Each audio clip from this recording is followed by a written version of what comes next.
Notícia bombástica. Hoje, dia 9 de julho de 2025, o governo de Donald Trump anunciou um aumento de tarifas em 50% sobre os produtos brasileiros. Essa medida do Trump foi anunciada depois que o presidente dos Estados Unidos também fez outras declarações defendendo o ex-presidente Jair Messias Bolsonaro, acusando a justiça brasileira de estar cometendo uma caça às bruxas contra o ex-presidente. Esse movimento, é claro, dá para ser percebido isso, é um movimento que está aproximando cada vez mais a retórica do Trump com seus aliados políticos aqui no Brasil, e também é mais uma vez uma grande demonstração de quebra da soberania nacional brasileira, porque é um presidente dando pitaco aonde não foi chamado. Então, eu quero ler aqui com vocês essa carta, né? O Trump mandou uma carta para o Lula anunciando essa tarifa e fazendo essas posições. E depois que a gente fizer a leitura da carta, a gente vai entender o que isso vai impactar na situação geopolítica brasileira, como o governo brasileiro está se posicionando nesse cenário internacional e como ele pode responder a isso. Mas antes de continuar esse vídeo, eu quero lembrar você que a sua inscrição nesse canal é muito importante. Então não deixe de se inscrever, de curtir esse vídeo, de comentar e também considere se tornar um apoiador desse trabalho, clicando aqui no Apoia-se, no link que está na descrição, e também convidar você para acessar o meu novo site, gustavogaiofato.com.br, aonde eu vou disponibilizar meus cursos, minhas formações, grupos de leitura, textos e outras atividades que a gente vai tocar daqui para frente, certo? Sem mais delongas, vamos começar. O perfil Creatina respondeu: Estados Unidos é muito bom. Mano, faz o seguinte, quebra uma perna e vai lá ver se é da hora, tá? Vai lá dar uma olhada. Ai, que legal, tem 38 mil cores de MM. E você não consegue comprar de pirona, né? Oh, que legal, que sociedade incrível, né?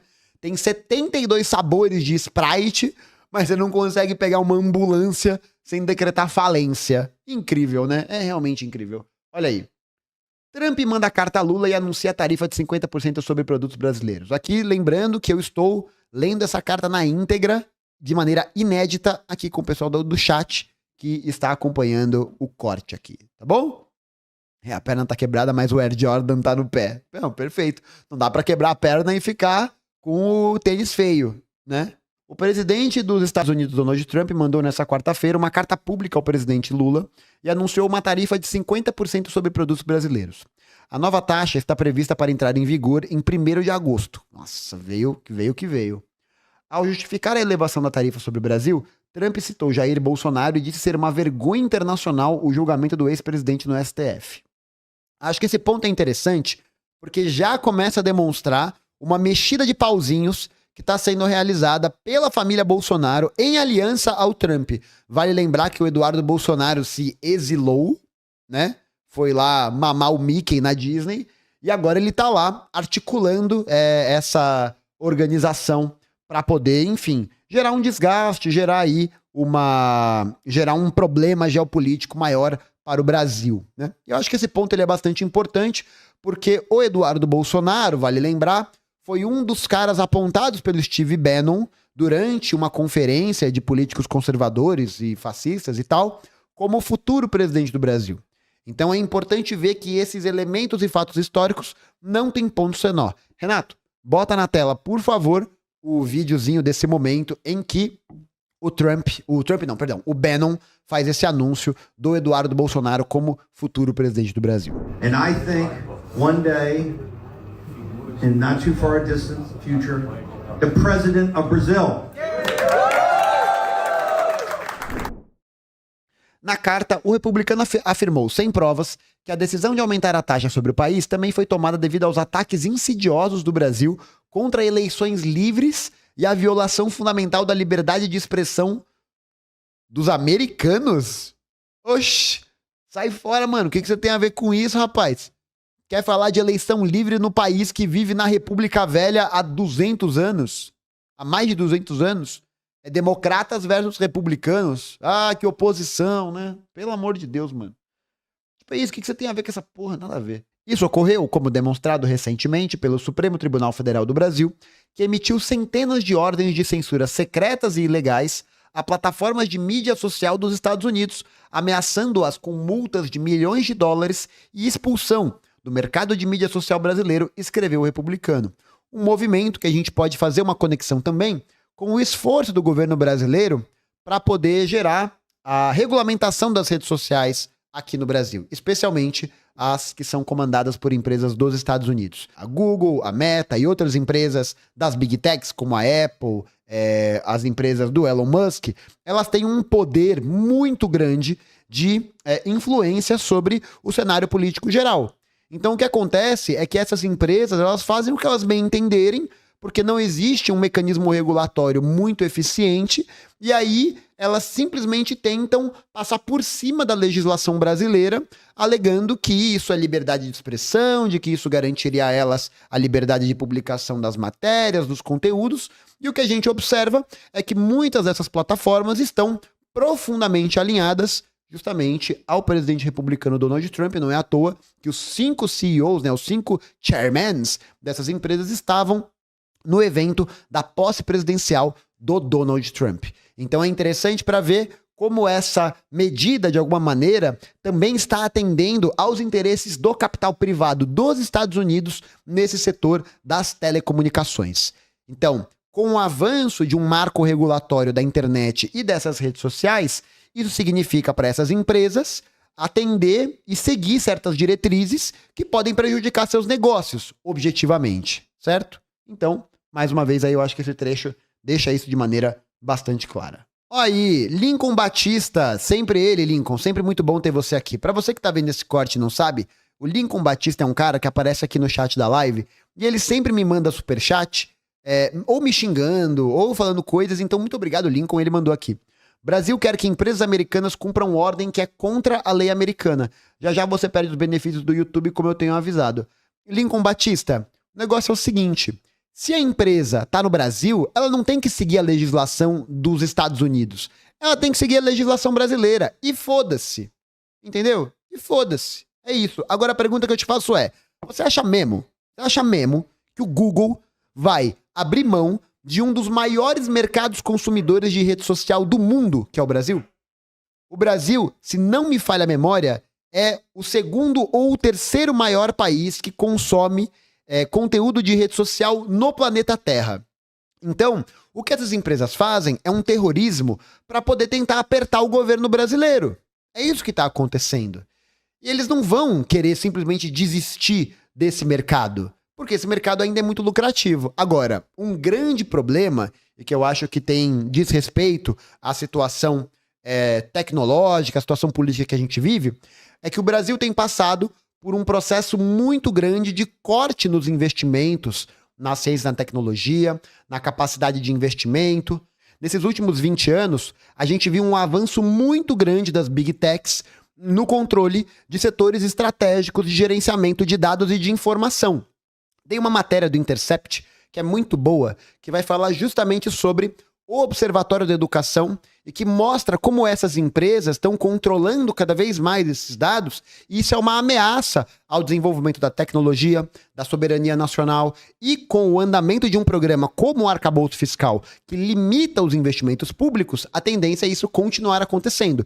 Tanto que as universidades federais, que são os polos de produção técnico-científico mais avançados do Brasil, têm passado por grandes dificuldades orçamentárias. Então, é foda, porque se esse processo de substituição vir a acontecer, o Brasil não tem uma estrutura nesse momento para poder garantir a continuidade desse gerenciamento de dados. Isso pode ser feito tranquilamente. Isso pode ser feito sem maiores problemas, sem grandes questões. Agora, com uma política fiscal que impede esses investimentos, aí não vai dar. Tá bom? Então, só fazendo aí essa menção. Segundo a carta, a tarifa de 50% será aplicada sobre todas e quaisquer exportações brasileiras enviadas para os Estados Unidos, separadas de todas as tarifas setoriais existentes. Produtos como aço e alumínio, por exemplo, já enfrentam tarifas de 50%, o que impacta diretamente a siderurgia brasileira. Ao justificar a medida, Trump também afirmou que a relação comercial dos Estados Unidos com o Brasil é injusta. Nosso relacionamento, infelizmente, tem estado longe de ser recíproco, escreveu. Por favor, entenda que essas tarifas são necessárias para corrigir os muitos anos de tarifas e barreiras tarifárias e não tarifárias do Brasil, que causaram esses déficits comerciais insustentáveis contra os Estados Unidos. Esse déficit é uma grande ameaça à nossa economia e, de fato, à nossa segurança nacional, acrescentou Trump. Papo, né? Balela. Apesar do argumento, dados do Ministério do Desenvolvimento mostram o contrário. O Brasil tem registrado déficits comerciais seguidos com os Estados Unidos desde 2009, ou seja, há 16 anos. Para poder mostrar mais uma vez, com esse papo do Trump, é um papo que está buscando desestabilizar a normalidade política brasileira. Então, quando ele está trazendo esse argumento do déficit, de que a relação é desequilibrada e tal, às vezes as pessoas que concordam com o Trump ou que gostam do Bolsonaro vão olhar e falar, aí, como o Brasil, né, não cumpre a sua parte no acordo, e nesses dados do Ministério do Desenvolvimento já fica bastante evidente, bastante claro que não é bem assim que a banda toca que está acontecendo. Ao longo desse período, as vendas de produtos norte-americanos para o Brasil superaram as importações em 88 bilhões de dólares, equivalente a 484 bilhões de reais na cotação atual. Eu vou separar essa matéria do Leia Mais aqui, não para ler agora porque senão vai ficar muito longo, mas, por isso, analistas apontam que a postura de Trump com as tarifas tem um forte componente geopolítico, com o objetivo de ampliar seu poder de barganha e influência nas relações internacionais. Então aqui o gráfico da balança comercial. Na carta, o republicano também afirmou que o Brasil não será atingido pela tarifa caso empresas brasileiras decidam construir ou fabricar produtos dentro dos Estados Unidos. Em caso de retaliação, ele prometeu devolver na mesma medida. Se por qualquer razão o senhor presidente Lula decidir aumentar suas tarifas, qualquer que seja o valor escolhido, ele será adicionado aos 50% que cobraremos. Aí tem a carta na íntegra. Vai falar aqui da mesma coisa. Bom, vou voltar aqui para a tela então, para a gente poder dar um pitaco aqui sobre o que eu acho que vai acontecer a partir desse momento. Esse movimento do Trump é um movimento, como eu comentei, que está buscando proteger o capital dos Estados Unidos, especialmente das Big Techs, que são grandes aliados do Donald Trump nesse momento, e que tem passado por essa ameaça de regulamentação aqui pela lei brasileira. E tem um outro ponto que é importante. Essa carta do Trump revela de maneira muito flagrante, de maneira muito denunciante, o quanto a direita brasileira, de patriota, não tem nada, né? Porque Bolsonaro, Nicolas Ferreira, Tarcísio de Freitas, Romeu Zema, galera que saiu em defesa dessa publicação, tá fazendo a defesa de um ato que quebra a soberania do Brasil, que quebra a autonomia política e a independência geopolítica do Brasil. Então é muito engraçado esse conceito de patriotismo, de nacionalismo, que vai contra a criação de uma estrutura que possa garantir a segurança do seu próprio país, né? Para vocês verem que esse tipo de patriotismo, ele só funciona como um mecanismo retórico, como um mecanismo de discurso. A gente tem lá o Bolsonaro batendo continência para a bandeira dos Estados Unidos. A gente tem o próprio Eduardo Bolsonaro que se mudou para os Estados Unidos buscando articular essas alianças, essas relações. Então, para você que é de direita, que é nacionalista, que quer a soberania nacional, que quer um projeto de soberania nacional, é muito importante ver esse tipo de evento acontecer, porque ele revela o tamanho da hipocrisia, o tamanho da mentira, o tamanho da engabelação que a direita brasileira faz com você. Porque essa galera não tá nem aí pro Brasil. Nem aí pro Brasil. Essa galera tá muito mais preocupada em se tornar aliado dos Estados Unidos e entregar todas as riquezas estratégicas que a gente tem aqui. É importante também dizer que esse movimento não acontece só por parte da direita. Ele tem acontecido também por parte de governos sociais liberais, de governos neoliberais de esquerda, mas que se materializam nessas duas vias.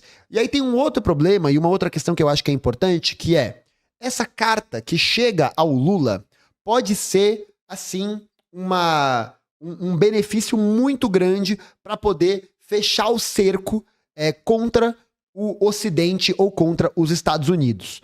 E aí, eu acho que é um detalhe importante para a gente poder trazer, porque se esse processo conseguir ser explorado para poder mostrar como a direita brasileira, como Bolsonaro, como seus aliados, na verdade, são entreguistas, são patriotas de meia tigela, isso poderia ter um potencial de transformação e de elevação da retórica do discurso muito grande. Agora, tem uma outra questão, que é o fato de que o governo Lula III não está aproximado nem dos Estados Unidos e não está aproximado também nem dos BRICS, né? Eu sei que essa é uma questão dolorosa de ser escutada, né? Um negócio que pode ser um pouco incômodo, um pouco surpreendente, mas a gente pôde observar que nesses últimos 2 anos e meio, o governo brasileiro estava profundamente aliado com a União Europeia e com o setor do Partido Democrata dos Estados Unidos. que são setores que já politicamente estão muito desgastados e que estão perdendo completamente a batalha político-ideológica para a extrema-direita em cada um desses locais. Seja na Europa, em que a gente pôde observar a vitória eleitoral de muitos partidos de extrema-direita, em Portugal, na Alemanha. Na Alemanha a gente viu a vitória dos democratas cristãos, né? Mas a gente viu um avanço muito grande dos partidos de extrema-direita em Portugal, na Espanha, na Alemanha, na Itália, na França, na Inglaterra, na Hungria, em todos esses lugares que esse discurso, essa retórica, né, essa retórica democrata da globalização, que começa ali nos anos 90, já não está conseguindo mobilizar corações e mentes. Então esse alinhamento do Brasil com esses setores tem retirado o Brasil do local de protagonista dos BRICS. E isso, gente, fica muito evidente quando a gente analisa como foi a cúpula dos BRICS aqui no Brasil.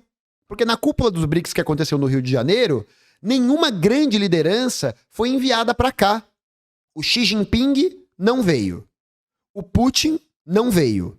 Você teve o envio de vários ministros de Estado, de várias pessoas desses governos que tem uma importância, né? É claro, é evidente, né? A gente está falando de pessoas que estão diretamente envolvidas ali com essas articulações, mas o Brasil já há muito tempo vem sinalizando uma aproximação muito maior com esses setores sociais liberais, setores que, enfim, né, estão aí bradando essa ideia da defesa do livre comércio. O próprio Lula já falou isso, que é a favor do livre comércio, que é contra o protecionismo, já falou que quer fazer essas integrações. Então eu acho que no cenário político geral é muito possível que essa carta, que esse movimento que o Trump esteja fazendo não possa ser aproveitado pelo governo federal para poder gerar essa retórica e gerar esse engajamento, justamente porque hoje o Brasil está em um processo de aliança e de aproximação muito maior desses setores do capital internacional do que, de fato,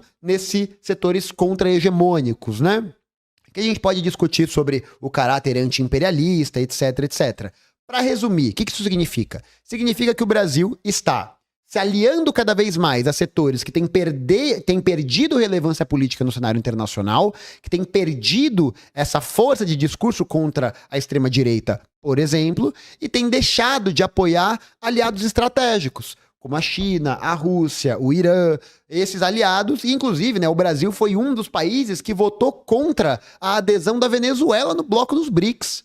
Então, assim, é um movimento que mostra que o Brasil está enfim, né, que a política externa do governo Lula III, ela tem se aproximado muito mais dessa defesa desse campo democrático, né, desse campo social liberal, do que de fato em construir uma alternativa contra-hegemônica de maneira robusta, né? Então eu acho que isso também é um dado para ficar bastante atento, porque sem esse alinhamento, sem essa aproximação do Brasil de fato, não só retórico, né? A gente não tá falando pra galera ir lá, vai lá falar no palanque, coisa bonita, etc, etc.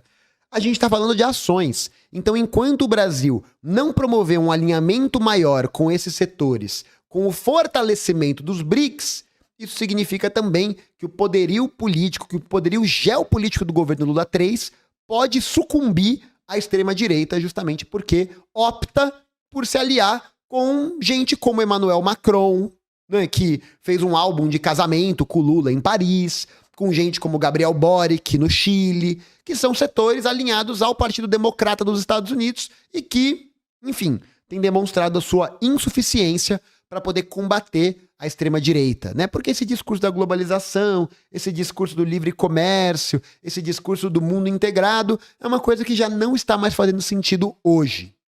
Então, sem esse posicionamento, sem esse alinhamento para o fortalecimento dos BRICS, é muito capaz que o Brasil vai enfrentar dificuldades grandes no próximo período. Grandes.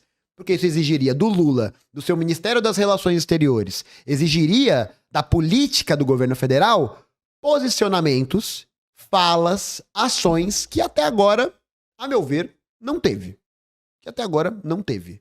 Você tem essa coisa meio ensaboada, tem essa coisa um pouco, vai, não vai, né? Então, fica complicado, né? Porque se a gente não tem um fortalecimento desse bloco contra-hegemônico, e assim, né? Acho que a gente também pode fazer aqui.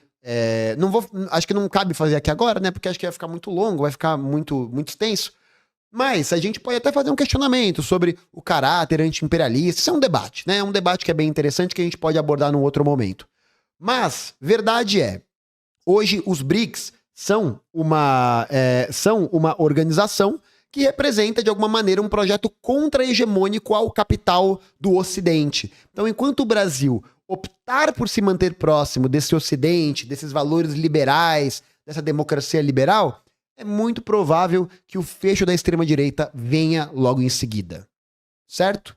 E aí a situação vai ficar bastante complicada. Pessoal, esse momento aqui do vídeo é um momento que está sendo publicado ainda na live, mas que aconteceu depois que houve o pronunciamento do presidente Lula em relação à posição do governo do Donald Trump na carta que a gente leu agora há pouco. Vamos dar uma olhadinha nisso para ver qual foi a resposta do presidente. Vamos lá. Tendo em vista a manifestação pública do presidente norte-americano Trump apresentada em uma rede social na tarde de quarta-feira, é importante ressaltar: o Brasil é um país soberano com instituições independentes que não aceitará ser tutelado por ninguém. O processo judicial contra aqueles que planejaram o golpe de Estado é de competência apenas da justiça brasileira e, portanto, não está sujeito a nenhum tipo de ingerência ou ameaça que fira a independência das instituições nacionais. No contexto das plataformas digitais, a sociedade brasileira rejeita conteúdos de ódio, racismo, pornografia infantil, golpes, fraudes, discursos contra os direitos humanos e a liberdade democrática. No Brasil, liberdade de expressão não se confunde com agressão ou práticas violentas. Para operar em nosso país, todas as empresas nacionais e estrangeiras estão submetidas à legislação brasileira. É falsa a informação, no caso da relação comercial entre Brasil e Estados Unidos, sobre o alegado déficit norte-americano. As estatísticas do próprio governo dos Estados Unidos comprovam o superávit desse país no comércio de bens e serviços com o Brasil, da ordem de 410 bilhões de dólares ao longo dos últimos 15 anos. Nesse sentido, qualquer medida de elevação de tarifas de forma unilateral será respondida à luz da lei brasileira de reciprocidade econômica. A soberania, o respeito e a defesa intransigente dos interesses do povo brasileiro são os valores que orientam a nossa relação com o mundo. Eu acho que é um texto nota 5. É um texto nota 5. Eu acho que ele poderia dar uma tensionada, inclusive com os quadros à direita que tem no Brasil, né? Eu acho que seria um pouco mais interessante. É um texto, né? É um texto. Ok, né? Beleza. Vamos ver aí quais serão as cenas dos próximos capítulos, né? Sem dúvidas, uma das manifestações do Lula. Perfeito. Perfeito. Vamos ver o que vai dar nisso daí. Certamente ele não quer criar mais atrito com o Congresso. O Congresso que ele mesmo se gabou de ter aprovado 99% das coisas que o governo federal mandou. Ai, gente. Como diria a música do Racionais, em qual mentira você vai acreditar, né? Basicamente, é isso que eu tinha para poder comentar. Quero saber o que você acha. Não se esquece de comentar aqui o que você acha da minha análise. Se você acha que eu tô correto, se você acha que eu tô meio certo, se você acha que eu estou falando groselha. E também não se esquece de curtir esse vídeo, de se inscrever no canal e de também conhecer todos os links que estão aqui na descrição do vídeo. Muito obrigado por ter assistido até aqui. Um beijo, valeu e até a próxima.